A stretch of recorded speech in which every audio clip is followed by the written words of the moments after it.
again, 12 minutes before 7. President Trump's newly enforced partial travel ban already faces a new court challenge.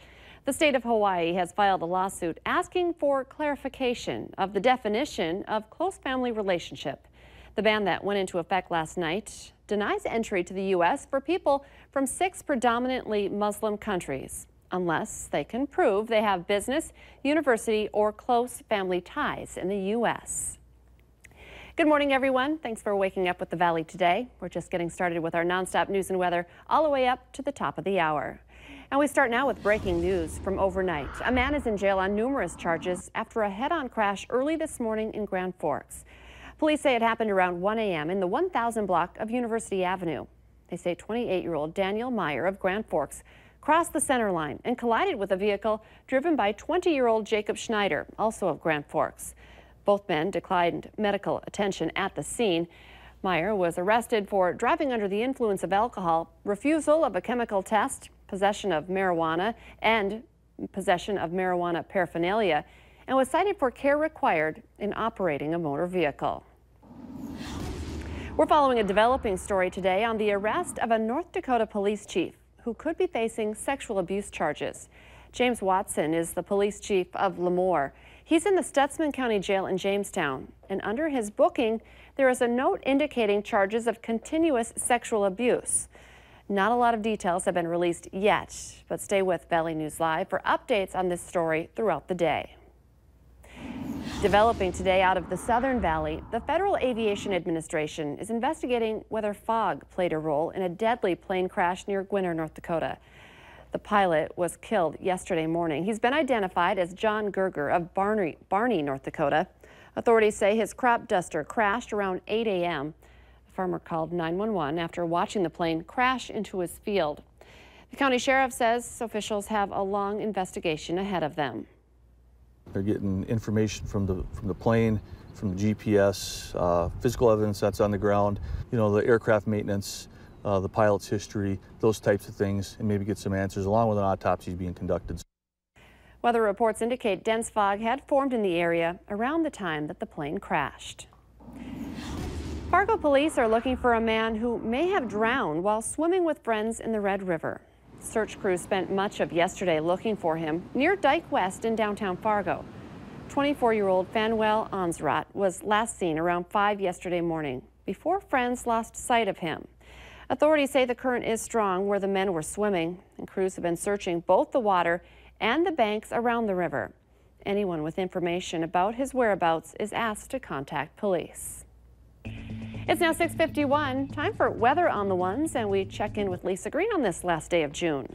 Good morning. We've got some sunshine to start off on this last day. We're looking at some clouds that we've got the sky cam pointed west that are just starting to creep in, so enjoy this sun while you can. The clouds are going to take over, and we'll end up with a more cloudy day than sunny one coming up, along with some chances for some rain to some small thunder showers rolling through here for today. Nothing strong or severe, but still they'll be out there for anybody who plans to be outdoors. A cool one, 60s to low 70s again, wind out of the northwest and into the teens for us here today. Now checking out our temperatures, 57 degrees right now in Fargo, 60 in Grand Forks. It's 59 in Detroit Lakes and in Jamestown. We do have a couple of places where we've seen visibility drop because of fog. Detroit Lakes down to less than 2 miles there, likely up toward Mahnomen as well. We may have some lower visibility and some spotty areas where we're seeing visibility drop just slightly. So watch out for some fog in Minnesota. And wind speeds are light, up to 12 miles per hour in the Langdon area, actually 15 miles per hour in Jamestown. So some sun mixed in with some clouds to start. We have a few showers even out there this morning, especially in northeastern North Dakota.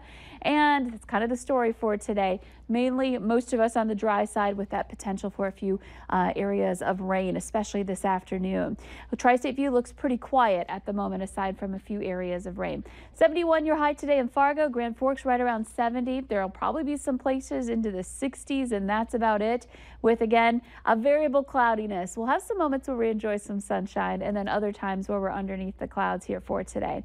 Let's check out our 7-day planner. The next couple of days, still a little bit on that trend we've been in. The cooler readings that we'll have for temperatures, a chance for an on and off rain or thunder shower today and then into Saturday, especially in the afternoon. But we warm things up Sunday into the upper 70s with mostly sunny skies, and into the holiday 80s with dry weather for the 4th. At this point, it looks pretty good still. And then some big time heat coming up for next week. Some 90s make a return. Thank you, Lisa. The Sheriff's Office in Beltrami County and Bemidji Police are looking for a woman they believe disappeared while walking just outside of town. 26-year-old Chelsea Batchelder was last seen on June 19th.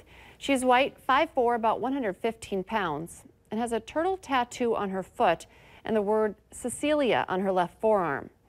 After looking at surveillance video and searching the surrounding area, investigators determined that Batchelder went missing while walking on Little Norway Avenue, which is near her home. They're asking people in that area to search their yards, outbuildings, and wooded lots. Call the Beltrami County Sheriff's Office at 218-333-9111 if you have any information. The countdown is on to Sunday liquor sales in Minnesota. State lawmakers approved new rules to allow sales during their 2017 legislative session. Stores are allowed to open Sundays from 11 a.m. to 6 p.m.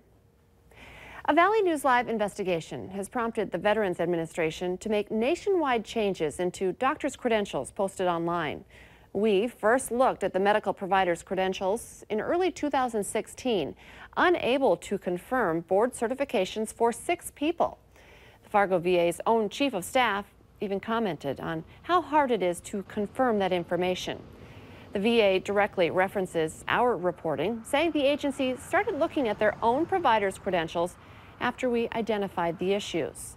The agency's report says the VA did not have clearly defined processes for updating their providers' website lists, did not have adequate validation for these doctors' credentials, and did not update the site regularly to keep up with the changing certifications. As a result, the VA is now developing new policies outlining how doctors and their certifications are posted online. We have a link to our original story and this one on our website. Just head to valleynewslive.com. Defense Secretary Jim Mattis says the U.S. may have withdrawn troops too quickly from Afghanistan. Mattis says that during a visit to NATO headquarters in Belgium, where NATO allies agreed to send more troops to support the coalition effort, the defense secretary vowed to stick with the Afghanistan war, refusing to put a date on when it might end. The targets of President Trump's tweet storm yesterday are firing back this morning. MSNBC's Joe Scarborough and his on and off-air partner, Mika Brzezinski, delayed their vacation so they could respond to the president's tweets on their show this morning. Trump called the morning hosts low IQ Mika and Psycho Joe. Time for a look now at this week's Valley's Most Wanted. Police say Keith Lassater is wanted for unlawful entry into a motor vehicle and a probation violation. Call your local law enforcement if you have any information on his whereabouts. The new Sanford Medical Center is set to open in just a few weeks now. And yesterday, the Valley Today team said thank you to supporters of the Sanford Children's Hospital. Christy and I were out there joining Children's Miracle Network supporters as we all heard stories from families about the treatment their children received. Sanford employees say it's because of donations that they're able to help so many people. The new Sanford Medical Center will start seeing patients July 25th. The whole family can see some action tonight at the Red River Valley Speedway. And that's where we find the Valley Today's Christy Larson, live from West Fargo with more on tonight's races. Good morning, Christy. Well, good morning, Lisa. As you can see, I'm in the car ready to go. It's kind of hard with a helmet when it's not all the way on, but Nick's here with me this morning, and let's just kind of remind people what's happening out here tonight. We'll be racing at 7 o'clock. Sun's out, picking up a little bit of wind, so we'll be good to go. Bring the family out. We'll be done 9:30, 10 o'clock, 2.5, 3-hour window. And what I love, too, is that you guys have all described it as an adrenaline rush. I got to practice driving in the parking lot, which I'm going to be showing off here in a minute. And that's kind of what the families even get to enjoy, too, is the adrenaline of all those races that are going to be happening tonight.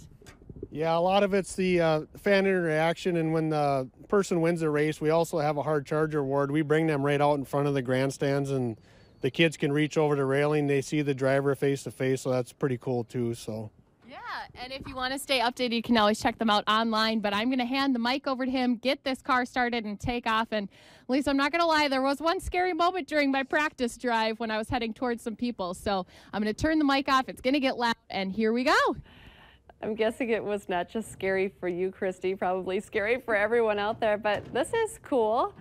I like this. Okay, let's see what Christy can do in a car. I see her whipping out of the parking lot here at the station, so I know that she knows how to drive like a race car. It is getting loud. There she goes. Good stuff. Wow, I'm impressed. Christy Larson reporting live from a race car this morning. How cool is that? Let's get our answer now to our question of the morning on Facebook. This has been found to be the most popular place that people take selfies. Where? Well, the answer is the driver's seat of their car. I think it's good lighting in there. I think that's what it's about. You can take part in our question of the morning by heading to our Valley News Live Facebook page. And hopefully they're doing it when they're in park. That's a good point. Not at the stoplight. But we do have some great weather this morning for driving. In some areas, we are seeing that sunshine. Of course, there's some more clouds rolling in for later on this morning and today, and a few showers as well. Temperatures kind of cool today, 60s to low 70s, but we want to look ahead to that holiday weekend and beyond. We'll continue to watch those conditions improve day by day if you want some hot summer-like weather. Now by the 4th on the Fargo CW, and one more look at our race car driver. There goes Christy Larson out at the Speedway. Races tonight.